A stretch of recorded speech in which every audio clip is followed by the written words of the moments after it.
Hey, what's up? It's Nick with another edition of A Road to Recovery presented by Addiction Recovery Care. I'm joined with Kylen Webb. Kylen has a really incredible story that I think a lot of people will relate to. We were touching base just before this, and Kylen, I know a lot of your story began in your teenage years and kind of followed you into your adulthood. Yeah, absolutely. I think the first time I tried substances was when I was 14. So I kind of always had this double life where I kept it in the background for a long time. It wasn't until I was probably 18 or 19 that a lot of family members even ever seen any substance abuse in my life. And tell me about what the next steps were. So I know you eventually did find sobriety, and kind of tell me about that journey.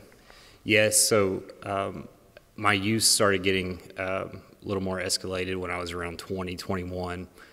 It went from recreational use to daily use. I had a spiritual awakening in 2012 that led me to faith, and I had 8.5 years of sustained sobriety from 2012 to 2020. And I know 2020, it's a year many of us remember, COVID-19, the international pandemic, really. Tell us about how that affected your sobriety and kind of what happened. Yeah, so I had a business, and during that time, it was really volatile. I almost lost everything I had. I was having a lot of issues at home because I had started using substances again, started drinking again. And so it got really bad around 2021 when I reached out for help. So obviously, Kylen, nobody wants to deal with a relapse, especially after that many years of sobriety. But I think your story is inspiring, especially to many out there that may have faced a relapse and they're now thinking, wow, I can't believe I have to start this all over again. What would you say to that person out there?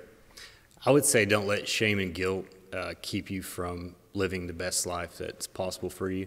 And you don't forget all the tools that you've put together. What happens a lot is you start staying away from individuals that are probably the best for you because of the shame and guilt. And so when you start isolating, reach out to those that were there for you when you weren't having such a tough time, and that helped you gain those tools in recovery. All right, Kylen. Well, that is all great advice. We definitely appreciate your time, and we're going to send it back to you on the studio.